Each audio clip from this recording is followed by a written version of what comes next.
देखिए मित्रों, जैसा कि विदित है, हम लोग संस्कृत भाषा शिक्षण के अंतर्गत भाषा कौशल पढ़ रहे हैं। जैसा कि कल हमने आपको बताया कि भाषा कौशल 4 होते हैं: सुनना, बोलना, पढ़ना और लिखना। सुनना और लिखना कौशल, सुन करके बोलना और लिखना कौशल, ये हमारा उत्पादात्मक कौशल है। और सुनना तथा पढ़ना जो है ये ग्राह्यात्मक कौशल है। अब हम लोग सुनना कौशल या श्रवण कौशल की चर्चा करते हैं।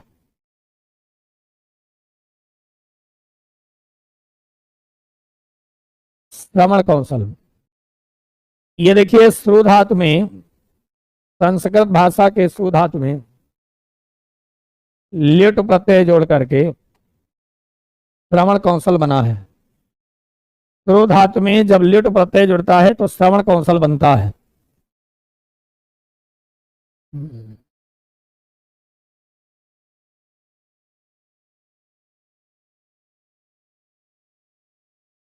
ये स्रा है, इसमें ऊ की मात्रा लगी है। इसके बाद लिट में ला का और टा का लोप हो जाएगा, यू बचेगा। अब ऊ के स्थान पर वृद्धि हो जाएगी, अवृद्धि ओ हो जाएगा, प्रधन ओ धन यू। अब यू का युवोर नाकव सूत्र से अक अन आदेश हो जाएगा और ये ओ को अब हो जाएगा और स्र में अ जुड़ जाएगा, स्र व न, श्रवण कौशल बन जाएगा। श्रवण कौशल का मतलब होता है बेटा सुनना। श्रवण कौशल का मतलब है सुनना।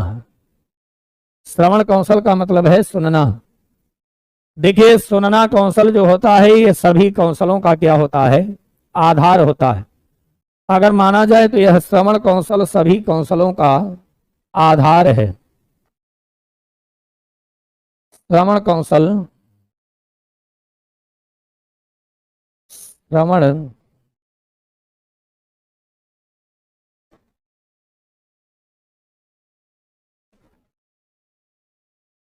श्रवण कौशल, श्रवण कौशल समस्त कौशलानाम आधार। ये श्रवण कौशल सभी कौशलों का आधार होता है, क्योंकि अन्य जो हमारे तीनों कौशल हैं, बोलना है, पढ़ना है, लिखना है, ये सब श्रवण कौशल पर ही निर्भर करते हैं।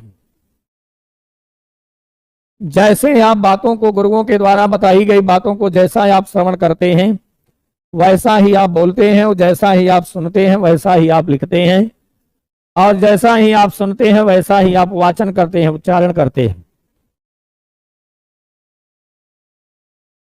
तो अगर यह देख लिया जाए तो इससे स्पष्ट होता है कि श्रवण कौशल सभी कौशलों का क्या होता है, आधार होता है। जब बालक घरेलू परिवेश में रहता है तो वह इन कौशलों से अनभिज्ञ रहता है, या इन कौशलों का केवल उसको आंशिक रूप से ज्ञान होता है। जब घरेलू वातावरण में रहता है बालक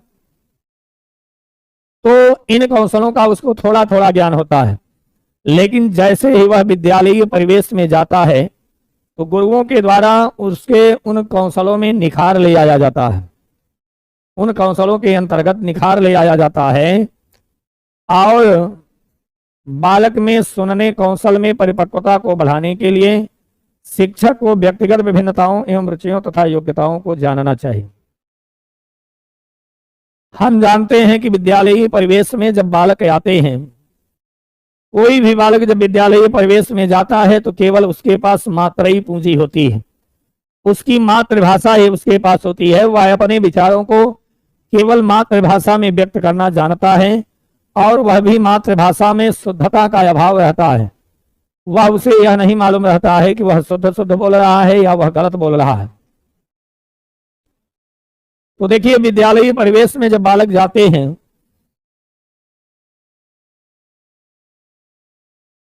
तो विद्यालयीय परिवेश में 2 प्रकार के बालक आते हैं।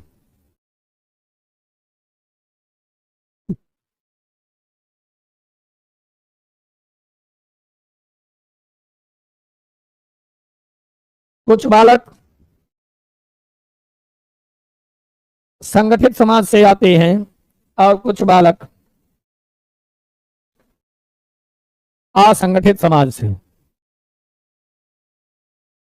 तो दो प्रकार की।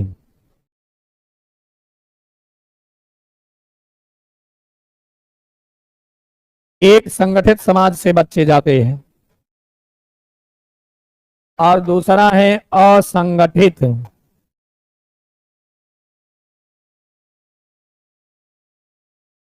समाज।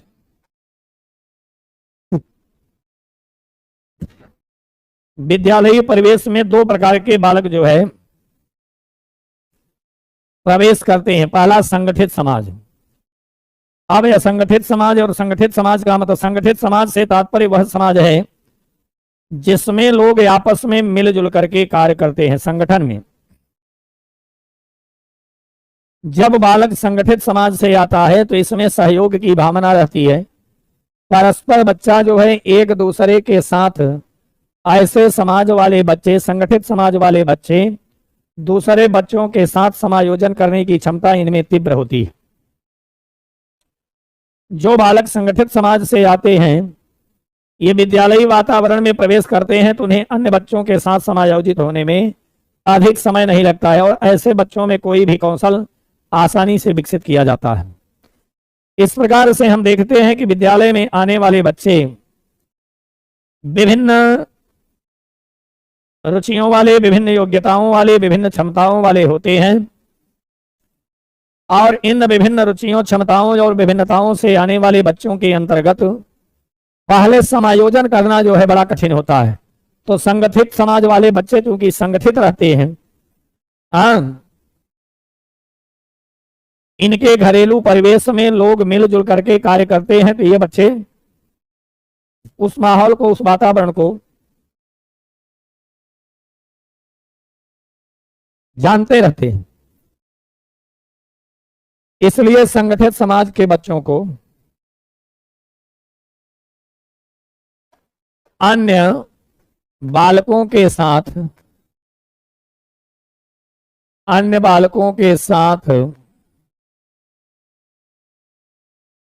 समायोजन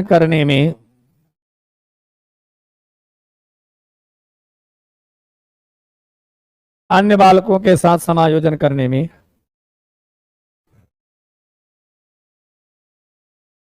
सुविधा रहती है। ये बालक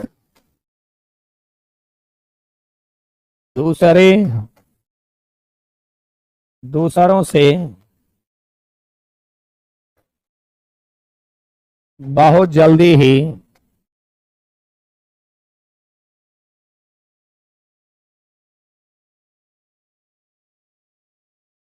मिलजुल जाते हैं।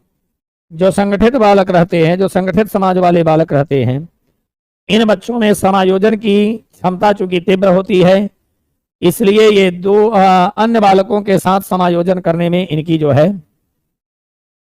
और देखिए, जब सामंजस्य के द्वारा एक बालक कुछ बोल रहा है, दूसरा कुछ बोल रहा है, तीसरा कुछ बोल रहा है, तो जब सभी बालक एक साथ मिलजुल करके एक ही भाषा का प्रयोग करते हैं, एक ही बात को जो है रखते हैं, तो ऐसे समाज में पढ़ने वाले या संगठित समाज में पढ़ने वाले बच्चों के अंतर्गत भाषा कौशल का विकास करना सरल होता है और ये बच्चे भाषा कौशलों के विकास को बहुत जल्दी समझ जाते हैं।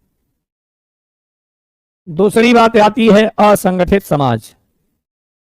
असंगठित समाज से तात्पर्य है जहां पर लोग आपस में मिलजुल कर नहीं रहते हैं, जिसके कारण ऐसे बच्चों में समायोजन करने की क्षमता नहीं पाई जाती है और वे जब विद्यालयी परिवेश में जाते हैं तो अपने आप को अन्य बच्चों के साथ समायोजित नहीं कर पाते हैं, बल्कि वे स्वतंत्र अध्ययन में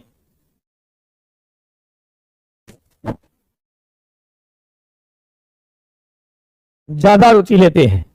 वह किसी नियम के अंतर्गत बंध करके कार्य नहीं करना चाहते हैं। तो ऐसे असंगठित समाज में जन्म लेने वाले बच्चों को स्वच्छंदता ज्यादा प्रिय होती है और स्वच्छंद विचारधारा में किसी भी कौशल का विकास अच्छी प्रकार से नहीं कराया जा सकता है। अच्छे कौशलों के विकास के लिए स्वच्छंदता जरूरी नहीं है।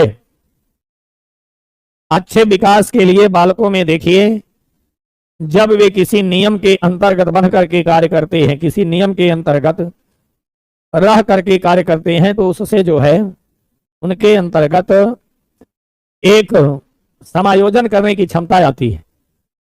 लेकिन जब असंगठित समाज का बच्चा है, कभी उसने परिवार में मिलजुल करके कार्य करते हुए नहीं देखा है, एकल परिवार में ज्यादातर यह जो है समस्याएं आती हैं। एकल परिवार में बालक जो है संगठन करने की उसमें क्षमता कम होती है। अतः ऐसी स्थिति में भाषा कौशलों का विकास कराना भी, क्योंकि वह स्वच्छंद है, स्वतंत्र है, आपकी बातों को सुनेगा ही नहीं, और जब आपकी बातों को सुनेगा नहीं तो श्रवण कौशल विकसित कैसे होगा। तो श्रवण कौशल के विकास के लिए संगठित समाज का होना बहुत जरूरी है, लेकिन समस्त समाज तो संगठित हो नहीं सकता है। इसलिए संगठित और असंगठित दोनों प्रकार के बच्चों में कौशल का विकास करने के लिए शिक्षक को अनेक उपायों को करना चाहिए, जिन उपायों के माध्यम से वह बालक के अंतर्गत कौशल का विकास कर सकता है। क्योंकि एक ही कक्षा में विभिन्न वातावरण वाले विद्यार्थी रहते हैं, विभिन्न क्षमताओं वाले विद्यार्थी रहते हैं। कुछ कुशाग्र बुद्धि के बालक होते हैं, कुछ मंद बुद्धि के बालक होते हैं, और कुछ सामान्य बुद्धि के बालक होते हैं। तो इन सभी बालकों के अंतर्गत पहले समायोजन करने की क्षमता को अध्यापक उत्पन्न करता है। जब वे एक दूसरे के साथ समायोजन करना जान जाते हैं, एक दूसरे का आदर करना जानते हैं, एक दूसरे नियमों में बंध करके कार्य करना जब जान लेते हैं, तब उनके अंतर्गत भाषा कौशल का विकास अच्छी प्रकार से कराया जा सकता है। अब श्रवण कौशल के विकास के कुछ उपाय होते हैं। श्रवण कौशल के विकास के कुछ उपाय होते हैं।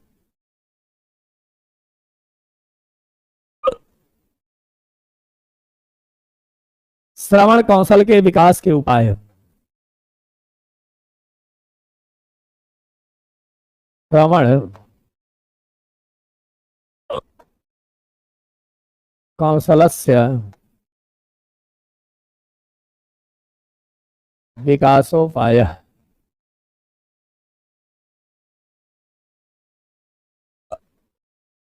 श्रवण कौशल के विकास के उपाय,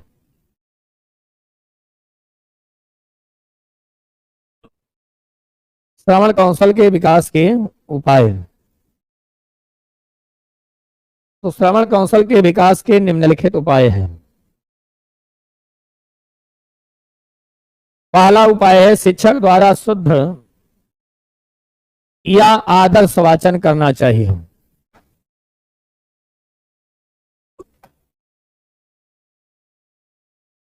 शिक्षकेन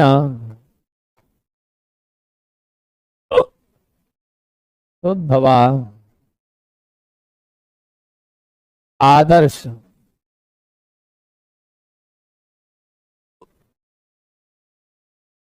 वाचनम कारयेत।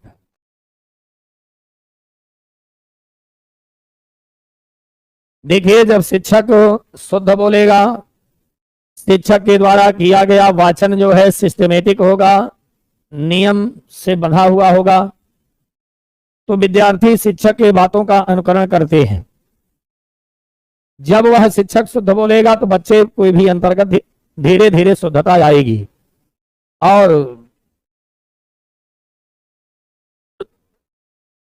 बालक के अंतर्गत श्रवण कौशल का विकास शुद्ध होगा। दूसरा है कि संस्कृत वर्णमाला के उच्चारण एवं उच्चारण स्थानों का ज्ञान। दूसरा है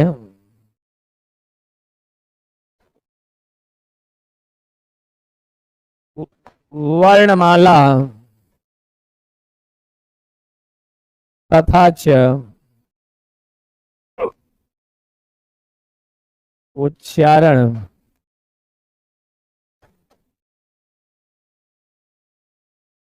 उच्चारण स्थानानां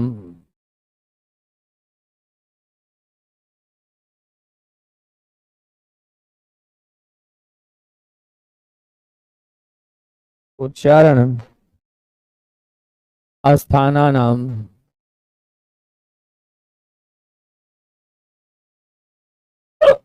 ज्ञानम भवेत्।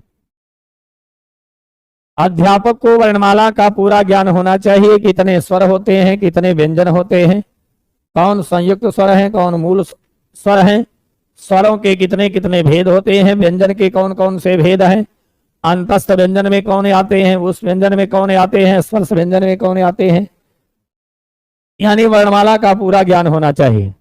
संस्कृत वर्णमाला में हमारे 33 व्यंजन होते हैं और 9 स्वर होते हैं। 33 व्यंजन होते हैं, 9 स्वर होते हैं। व्यंजनों के वैसे 3 भेद हैं, लेकिन 4 भेद बताए गए। पहला स्पर्श व्यंजन है, दूसरा अंतस्थ व्यंजन है, तीसरा ऊष्म व्यंजन है और चौथा संयुक्त व्यंजन है। अब स्वरों में भी मूल स्वर और संयुक्त स्वर।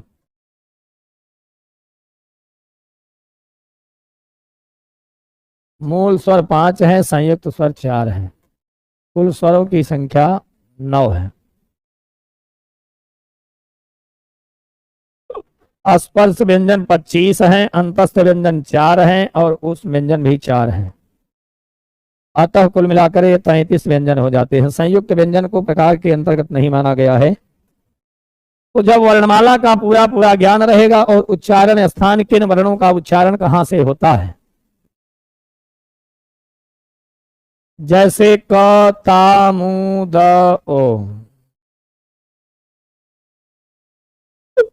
क से कंठ है, ता से तालु है, मुंह से मूर्धा है, द से दंत है और ओ से ओष्ठ है।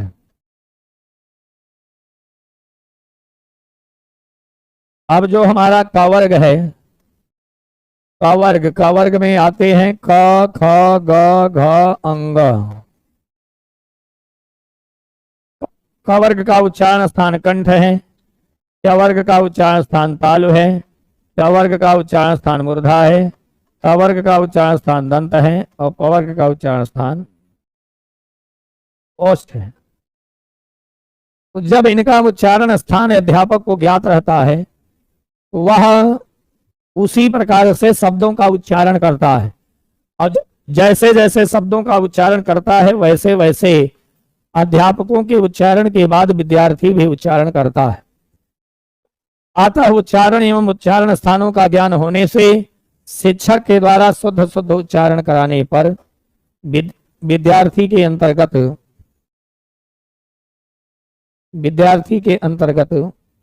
एक अलग भाव जागृत होता है। विद्यार्थी के अंतर्गत एक अलग भाव जागृत होता है। अब जब विद्यार्थी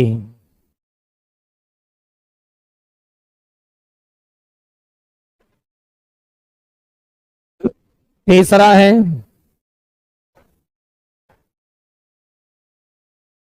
संस्कृत में वार्तालाप तथा संस्कृत एवं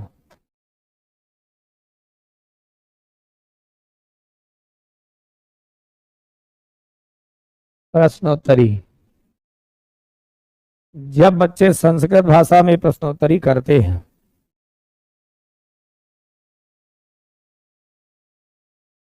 संस्कृत भाषा में प्रश्नोत्तरी करते हैं बच्चे,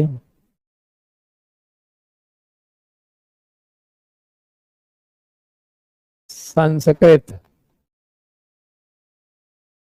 भाषा में ही वार्तालाप तथा प्रश्नों को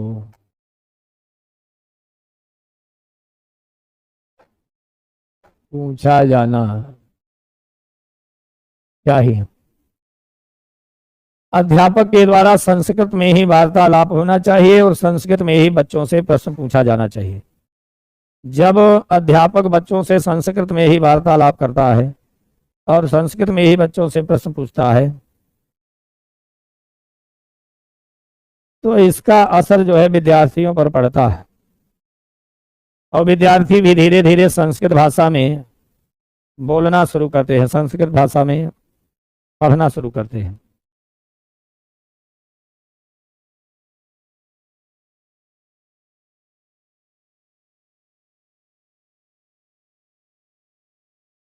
इसलिए अध्यापक को,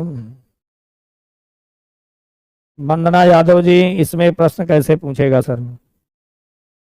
ये प्रश्न पूछेगा कि श्रवण वार्तालाप माध्यमेन कः कौशलस्य विकासो भवति, वार्तालाप के माध्यम से किस कौशल का विकास होता है? तो वार्तालाप माध्यमेन श्रवण कौशलस्य विकासो भवति। वंदना जी, वंदना यादव बिटिया,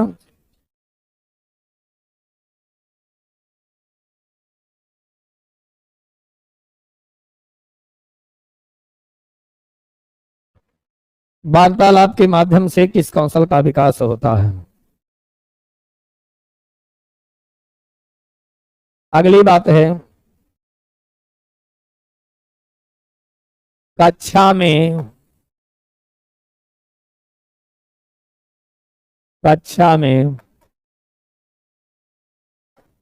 अनुकरण वाचन का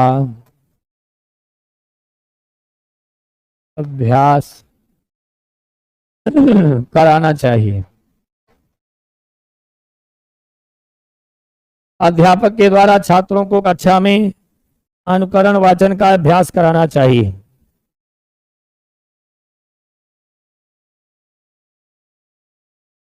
संस्कृत में वार्तालाप सर्वोत्तम साधन है, इसके द्वारा छात्र को मातृभाषा के समान सीख जाते हैं।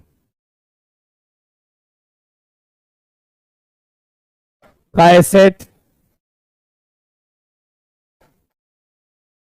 सीडी,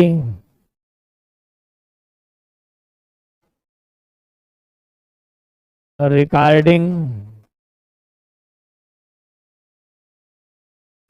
के माध्यम से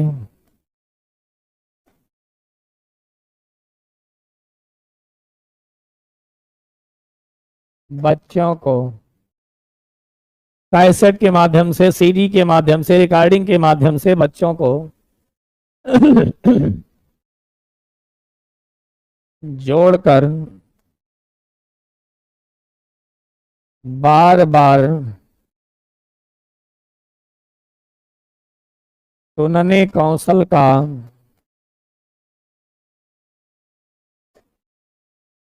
अभ्यास कराना चाहिए। सुनने कौशल का अभ्यास कराना चाहिए।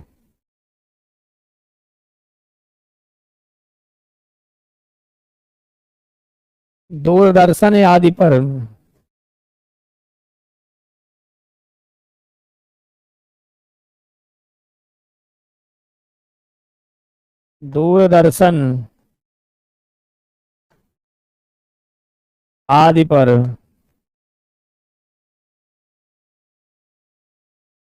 संस्कृत में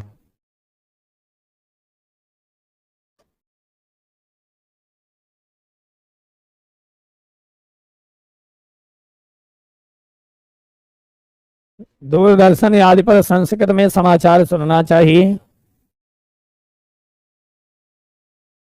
तथा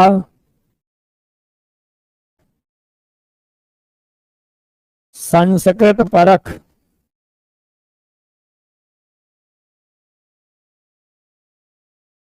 कार्यक्रमों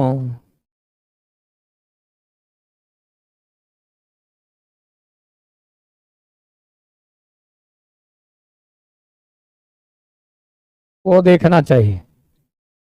जब बालक दूरदर्शन तथा रेडियो पर समाचार सुनता है तो समाचार सुनने के बाद वह धीरे धीरे बालक के अंतर्गत भी ऐसी प्रवृत्ति जागृत होती है। जब शिक्षक द्वारा कोई भी शुद्ध या आदर्श वाचन किया जाता है तो बालक भी उसी प्रकार के वार्तालाप को सुन करके, उसी प्रकार के उच्चारण या आदर्श वाचन को सुन करके बालक के अंतर्गत भी उसी प्रकार की क्रिया प्रतिक्रिया जागृत होती है, या वह जो है उसी प्रकार का विकास होता है। तो इस प्रकार से श्रवण कौशल के विकास के लिए कक्षा में अनुकरण वाचन करवाना चाहिए।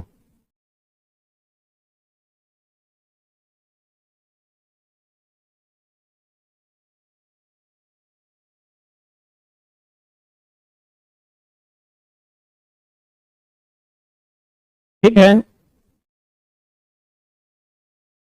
चलिए तो आज की क्लास को यहीं पर